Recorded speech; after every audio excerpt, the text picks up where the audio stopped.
This is module 24. It's a continuation of our module. We should say Corpora as secondary resource for ELT. In our earlier module, we have discussed how corpus can be used as primary resource for ELT. Here we are also trying to discuss how that English language corpus can be treated as a secondary resource for developing language teaching materials and resources for the Indian learners. So here our emphasis will be on use of ELC, English language corpora, as secondary resource for developing tools, resources, materials for the Indian language learners. The first one is ELT textbooks. So here, as a secondary resource, where we can use ELT corpora. So in our earlier module, I noted that ELC can be used as a primary resource for various other activities, starting from pronunciation to stylistic researches. Here, when we are thinking ELC as a secondary resource, we are talking about utilizing data, examples, and information from the ELC for preparing the ELT textbooks, designing or making syllabuses for ELT courses, writing new types of grammar books, reference text materials, developing term databases, good English dictionaries, idiom databases, phrase databases, proverb databases, and sample texts. So we can also visualize that as secondary resource, English language has tremendous potential to be useful for the Indian learners. Now, first, the ELT textbooks. We are not going to describe all those resources referenced here in details. We will focus here how we can use them in ELT textbooks. The recent trend is that all ELT textbooks should be developed with examples and reference to the corpus. As I have already noted that in earlier days, when traditional ELT methods developed textbooks, they had their resources, their information, mostly intuitive or mostly from some Bible studies. The examples which are presented to the learners, the word list which are presented to the learners, the pronunciations which are presented to the learners, the other usage patterns and variation information presented to the learners are mostly collected intuitively or in a small lexical database or text databases. So in our mind, these are not most reliable or authentic.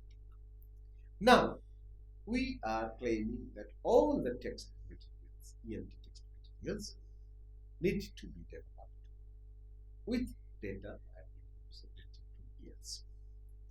So, when you look at the language, it is said that language looks different when you look at them at a lot at once.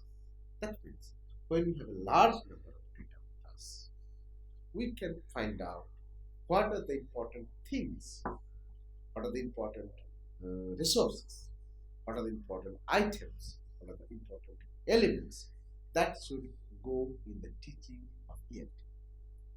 So while we keep in mind what are the basic requirements of ELT learners, that is one side, so that we can prepare textbooks accordingly.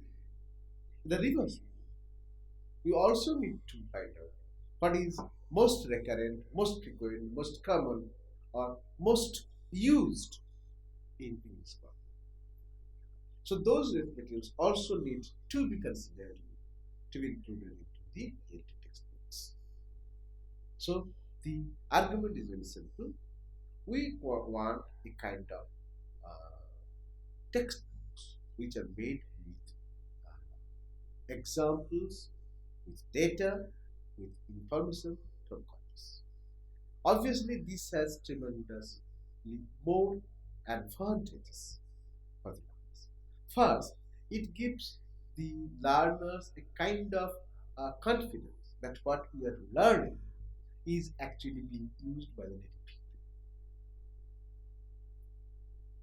Second thing, if we learn those things, we will be more or less at par with the native people, because we also learn the patterns of the use, the modes of using those things, and we are sufficiently enriched with the most recent data and usage-based information that is required to gather mastery in the language.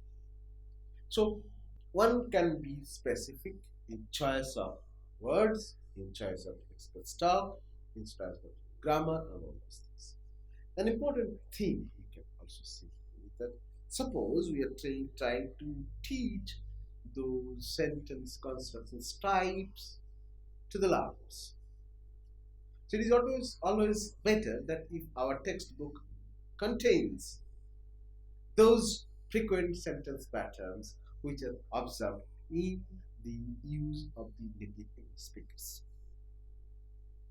What are more frequent constructions in the English language corpus can be included in the textbooks. We can revise the textbooks. We can update the textbooks with new set of information, new set of data received from the Corpora, English language corpora, to upgrade, to supplement the existing knowledge base.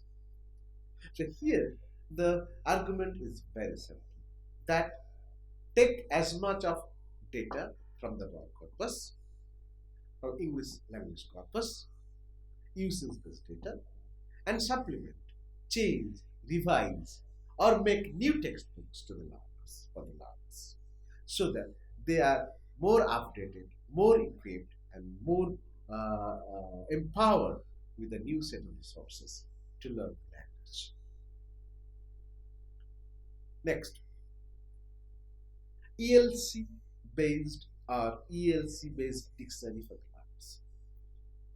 We all agree that in cases of ELT, we need to have certain dictionaries in the form of word books at least, where the ELT learners can easily refer to those dictionaries, find out the words, the meanings, the pronunciation, the spelling, and all other relevant information to be used for their learning.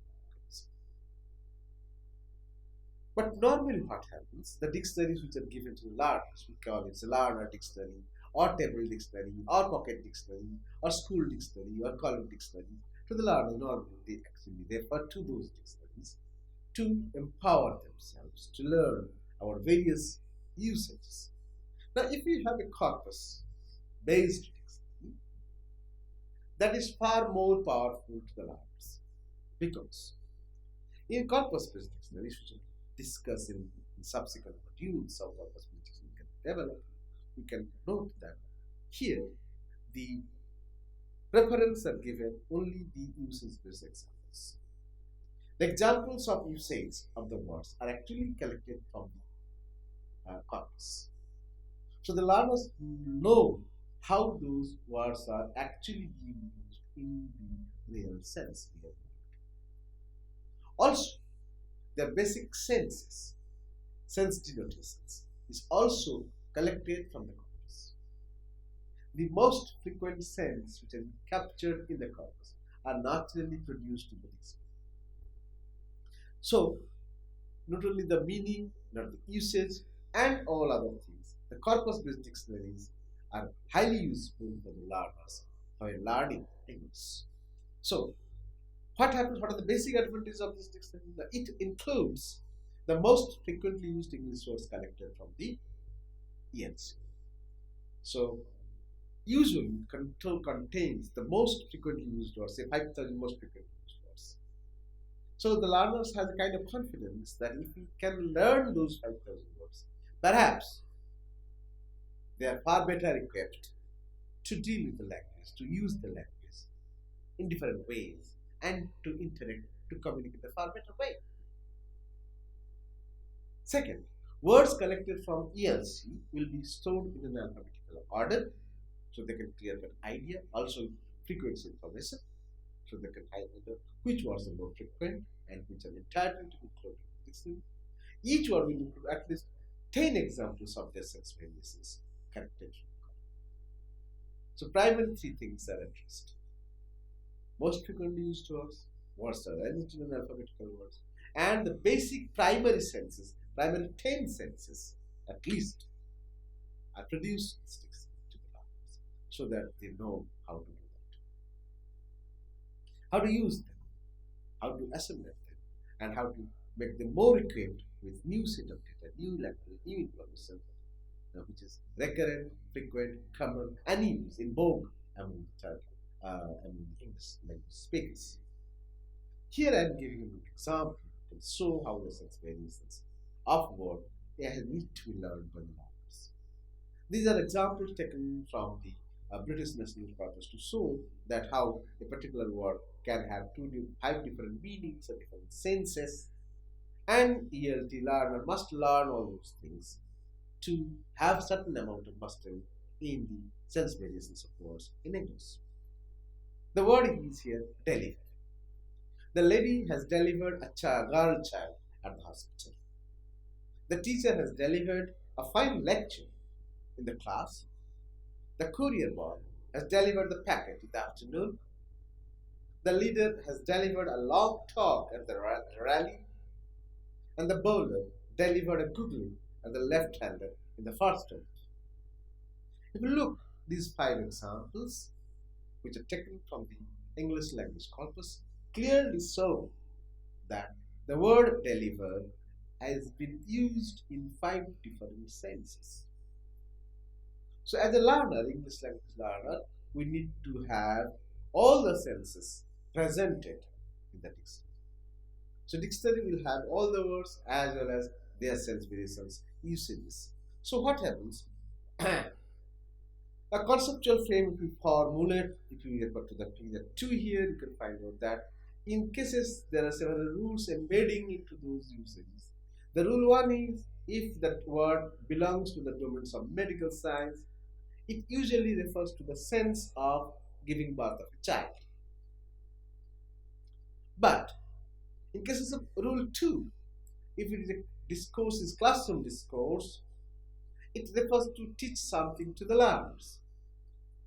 Rule 3 is if it is a mass rally or public rally or political rally, then it refers to speak to a public in a gathering.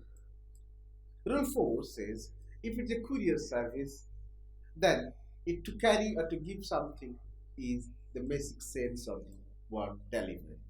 And 5, if the domain is cricket, a kind of play, a game, then it will be to throw a ball to the batsman in a different way.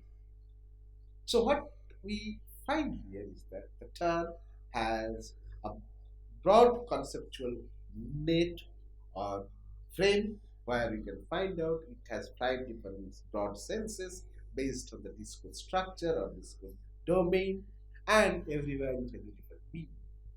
So all those information will be captured in the text and presented to the learners, so the learners are better trained, better equipped with the usage variations and dictionary and meaning of the words. So many synonymous words can come in the corpus, and it becomes important for us to capture those sense variations, to capture the meaning variations, usage variations. So to empower the learners how they can excel in use of English. So the basic argument is that English language corpus can be a very good source for developing usage-based dictionary that has ready help or can quickly, easily usable by English language learners.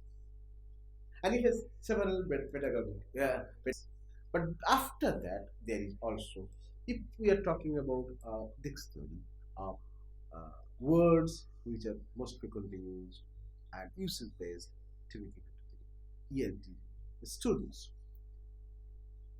But we always know that it is not only the words and the meanings and the usages that actually determine the efficiency or skill or mastery of the language. It is always noted that you get mastery over the language when you are very well equipped to use set expressions like idioms, phrasal verbs, proverbs, as well as very elegant in use of those rare group verbs, uh, appropriate prepositions, even slang. So what we say there, using those set expressions, frozen forms, and phrasal verbs are more important to have good clarity, good mastery of the language. But what happens in cases of ELT courses? We hardly pay much attention to them. So here we argue that if we can develop a good dictionary of set expressions, phrases, idiomatic expressions, proverbial expressions, even slangs also, then they can be very useful for ELT learners, particularly those advanced learners can use those materials. Here I can give you a list where I have shown that how these most people used English terms, idiomatic expressions, and proverbial expressions can have translational equivalents from various Indian languages, and that can be part of the vocabulary or part of the training module. Here I'll give you the list, but before that, what we can do is that have a bilingual dictionary of something like that, a dictionary of set expressions, then we can have a kind of ready resource available to the learners. What we can do here is that we can retrieve the most frequently used English idioms, phrases, and proverbs from ELT, decipher their actual senses expressed in different contexts of their usages. Then we can classify those senses in appropriate scheme of sense classification.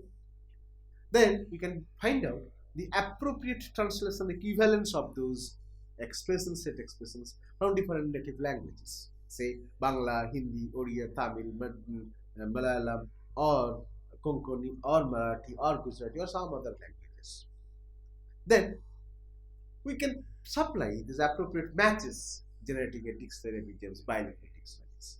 So what will happen? This would be a very ready resource to the learners. They can use directly or all the time refer to that. I'm giving an example from how I have developed one dictionary of English idioms and proverbs, and the translational equivalents are provided from Bangla and put together side by side with a bilingual, bidirectional idiomatic dictionary databases for machine learning and machine learning, as well as for ELT purposes. Here are some examples. Suppose here in English example we have got apples of one eye, apple of one's eye. So here we have a Bangla proverbial expressions also. A Bangla set phrase is called Choker Moni. So setting crocodiles here can be have as an equivalent here Bangla Kumbhirasu Borjon Kora. To make a bedlam is Narak Guljar Kora. So blue blood is Nil Rakto, bolt from the blue Bina Mege Bajrapa.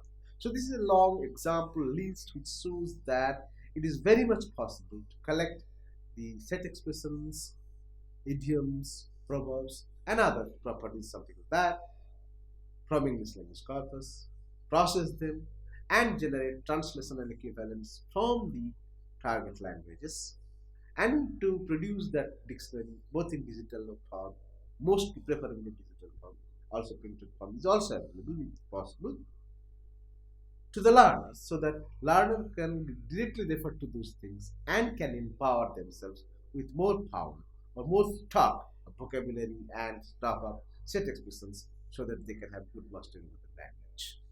Finally, we are talking about the ELT grammars. So as you know that when we are teaching grammars, we want to teach many things to the learners regarding the types of sentences, regarding the formation of sentences, the phrase structures of sentences, classifications of sentences based on form, based on meaning, based on content, and many other things. How sentences form, how clauses are embedded, how clauses are made, how phrases are assigned order, and all those things, as well as the constituent structures of the sentence, a lot of things. So what it happens that all the time we give some intuitive examples to the learners, and give a set of rules to the learners to learn it, to memorize it, to assimilate it, and to produce similar kind of constructions. Here our argument is that whenever we are trying to develop a new grammar, then let this grammar be corpus based, because corpus provides new set of examples, new data, more authentic data, more reliable data, and we can have a new set of grammar. Here, this grammar book can be systematically in a ordered manner can be developed, so that grammar for the primary learners, grammar for the beginners, grammar for the moderately advanced learners, grammar for the advanced learners. So there are many different ways to produce the grammars. What we propose is that uh, in the grammar also there is one important part is for morphology. So how the words are formed? There are certain rules, certain patterns. So what happens in traditional way? We put some rules and say this is the stem and this is the affix. They combine together, they generate word. Sometimes they present it. But if we take examples from the corpus, analyze them, decompose them, and show them how they actually combine to form the words to generate the words, then that becomes much more useful. Look at the English word form. So you know that this particular word can be affixed in many ways to generate more than 200 different forms. So it is not possible for a teacher to assemble to produce all those things from his mind and produce to the learners.